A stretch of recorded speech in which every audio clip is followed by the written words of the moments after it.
힘들게 인생을 잘 살아내셨던 모든 아버지들께 오늘의 방송이 작은 위로가 되었으면 합니다.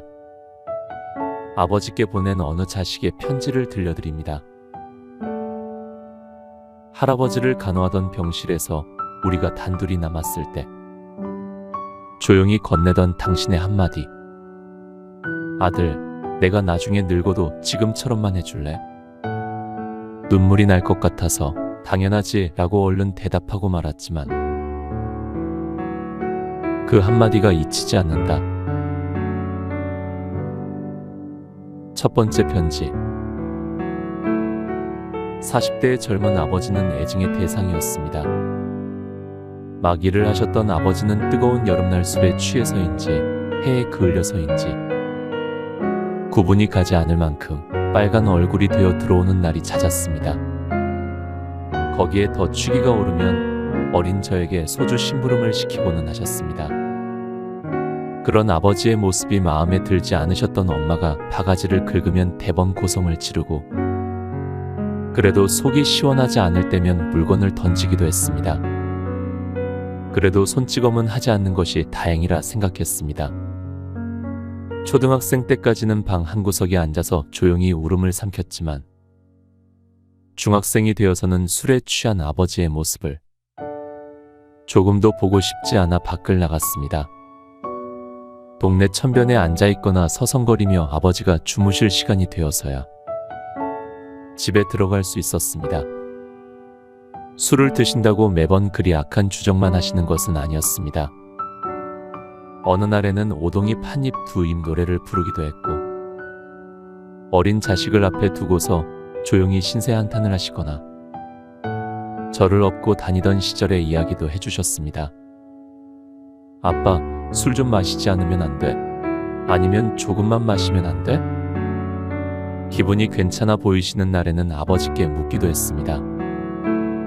그러면 아버지는 땡볕에 그을려 벌겋게 살갗이 벗겨진 어깨를 움찔거리며 대답하셨습니다. 마시지 않으면 일할 수 있간. 막 일하는 사람들은 술 안 마시면 고통스러워서 일 못해. 다 술 기운에 이 악물고 모래치고 벽돌 치고서 올라다니는 거지. 그러고는 돌아누우셨습니다. 아버지의 어깨를 들여다보고 있자니 어찌나 눈물이 나던지. 술은 아버지의 고된 삶의 진통제였는지도 모릅니다.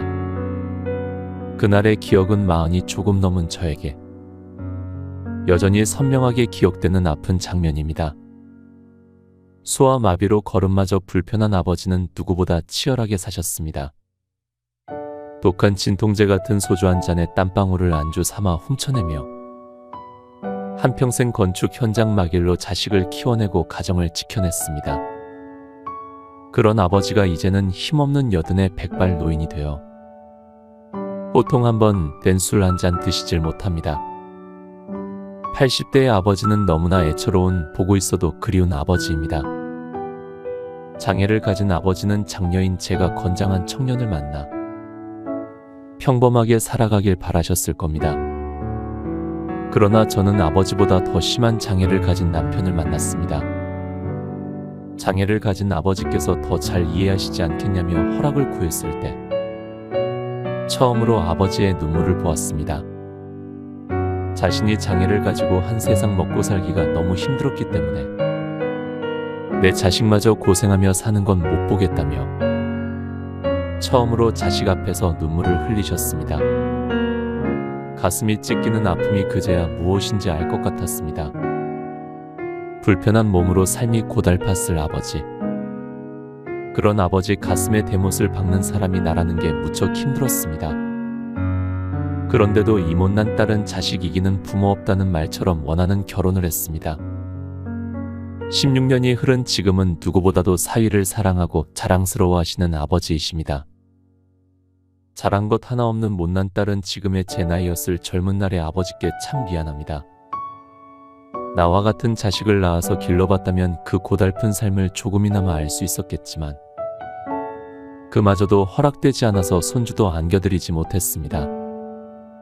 알 길 없는 고생길을 지나온 아버지는 지금까지도 공과금이나 조금 보태는 딸에게 미안하다고 더워도 추워도 그저 아끼느라 고생이십니다.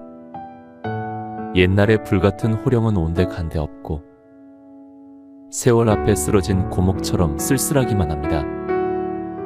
아버지, 당신이 앞으로 몇 해나 더 내 곁에 계실까 생각하면 목이 메고 가슴이 저립니다.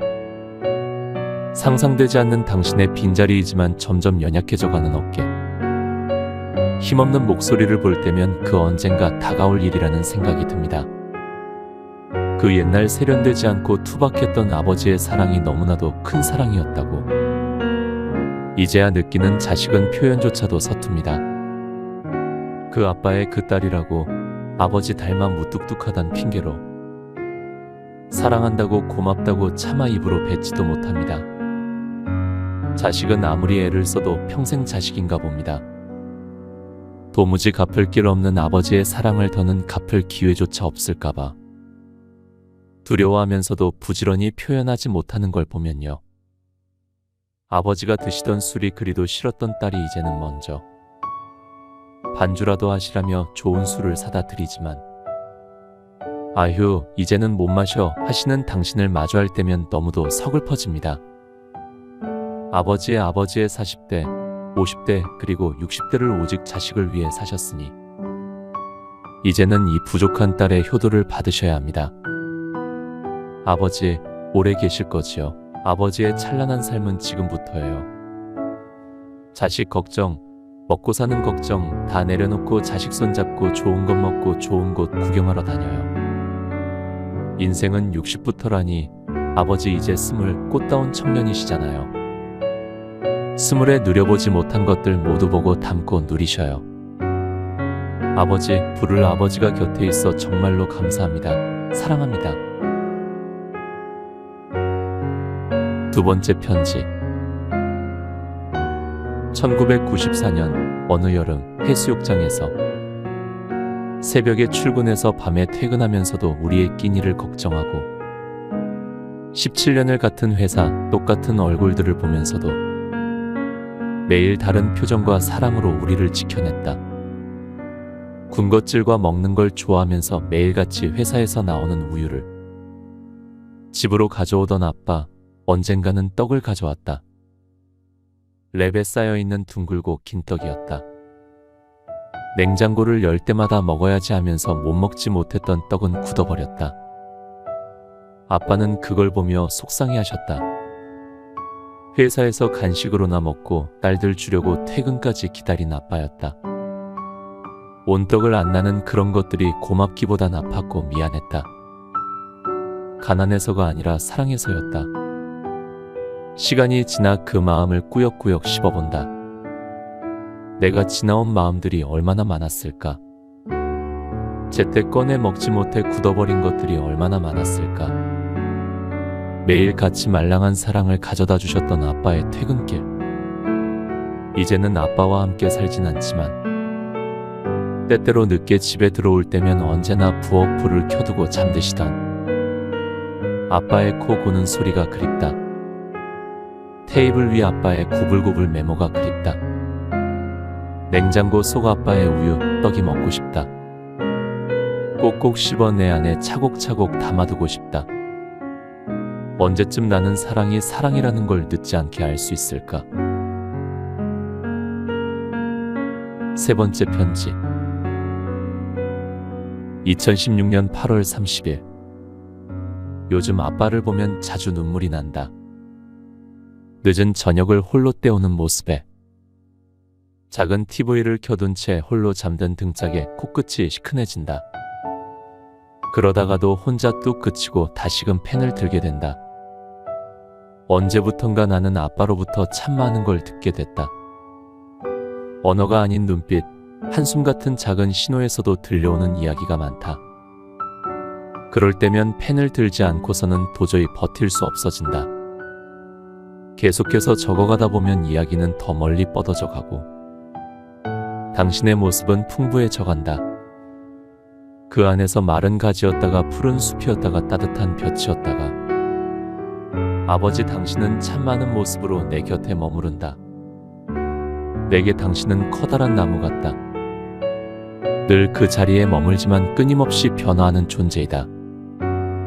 끝없이 뻗어가다가도 벼랑간 작게 웅크리는 욕심일지는 몰라도 나는 나의 나무, 당신이 언제까지나 내 곁에 커다란 품으로 머물러 주기를 바란다. 힘이 들 때면 그 커다란 그늘에 숨고 있다금 배가 고플 땐 까치 발을 들고서 당신의 열매에 닿고 싶다. 네 번째 편지. 우리 모두에겐 유년 시절이 있다.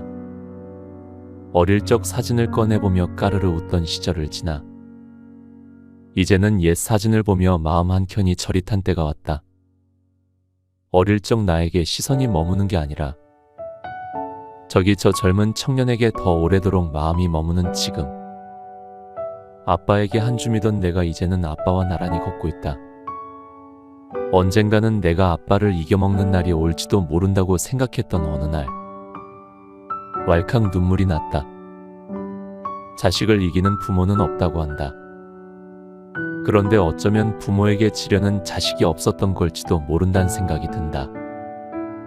나는 이제는 잔뜩 쥔 힘을 풀고 부모에게 언제고 질 수 있는 딸이 되고 싶다. 다섯 번째 편지.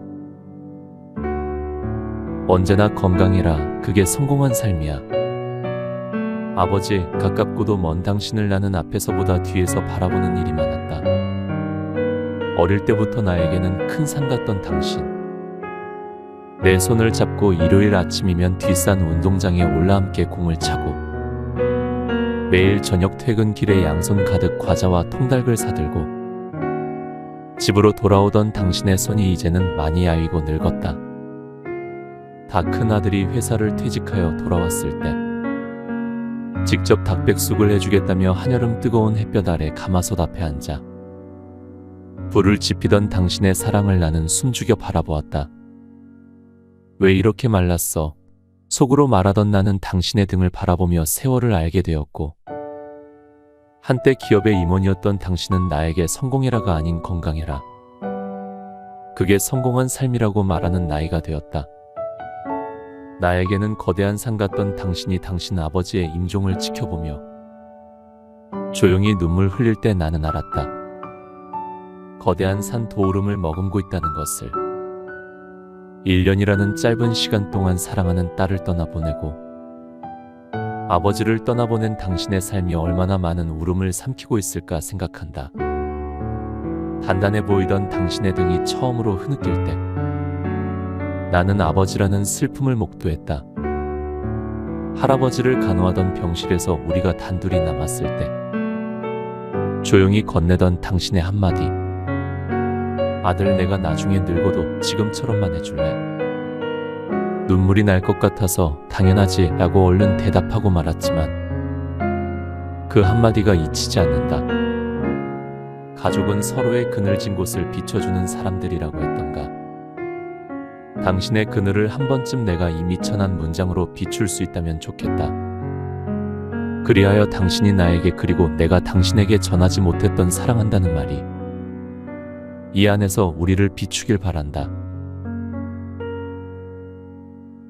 여섯 번째 편지. 아빠의 보호자가 되었다. 휠체어에 앉은 아빠와 그 뒤에 무표정한 얼굴로 서 있는 간호사 그리고 나. 우리는 수술실이라고 적힌 문을 멍하니 바라볼 뿐 아무 말이 없다. 아빠가 수술을 한다.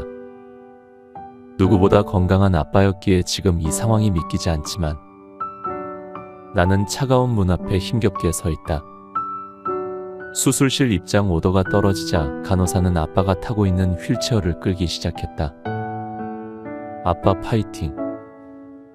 왜 그런 말을 했는지 모르겠다. 수술실로 들어가는 아빠에게 마지막으로 나는 파이팅이라는 생뚱맞은 말을 했다. 아빠는 대답 대신 희미한 미소를 지어 보였지만 불안한 시선은 허공을 응시하고 있었다. 곧이어 수척해진 아빠 뒷모습이 보였고 수술실로 들어가는 문이 닫혔다. 그 모습을 멍하니 보고 있자니 불현듯 생각이 났다. 수술 전에 아빠 손이라도 잡아드리려 했는데 깜빡한 것이다. 어젯밤 머릿속으로 수천 번 연습했던 일인데 파이팅이라는 어린애 같은 말과 함께 아빠를 그냥 보내드리고 말았다. 내가 기억하기에 처음으로 아빠의 손을 잡았던 건 초등학교 입학식이었다. 낯선 환경과 새 친구들에 잔뜩 긴장한 나는 입학식이 열린 운동장 한가운데서 그만 울음을 터뜨리고 말았다.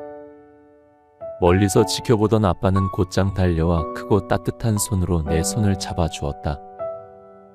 그러자 거짓말처럼 두려움은 사라졌고 마음은 평안해졌다. 배정받은 교실에 앉아 내가 안정될 때까지 아빠는 멀리서 지켜봐 주었다. 그때 위로가 되어준 따뜻한 손을 이제는 내가 아빠에게 돌려드리고 싶었다. 혼자가 아니라 수술실 너머에서 내가 함께하고 있다는 것을 알려주고 싶었다. 그렇게나 굳게 다짐했건만 나는 그만 잊어버린 것이다. 아빠는 힘들게 수술을 받는데 그것 하나 기억 못하는 내가 한심하고 속상해서 눈물이 났다. 그 옛날 입학식에서 하늘이 떠나가라 울음 터뜨렸던 것처럼 나는 수술실 앞에서 펑펑 울고 말았다. 보호자는 대기실에서 기다려주세요. 얼마 지나지 않아 병원 직원이 부르는 소리가 들렸다. 나는 감정을 추스르며 직원이 가리키는 쪽을 향해 걸어갔다. 아빠는 늘 나의 보호자였는데 나는 오늘 난생 처음 아빠의 보호자가 되었다. 곁에 두고의 짧은 생각. 사실 영상 제작을 위해 도서관에서 여러 책을 읽어봅니다. 그리고 이번 책은 제게 너무나도 큰 감동으로 다가왔습니다. 어느 한 구석에서는 알고 있었던 아버지의 무게를 조금이나마 느낄 수 있었습니다. 이번 영상으로 여러분에게 작은 힘이 되었기를 진심으로 바랍니다. 대한민국 아버지들 너무나도 고생하셨습니다. 오늘도 함께 해주셔서 감사합니다. 책 거울 같은 당신께 겨울 같던 우리가를 읽고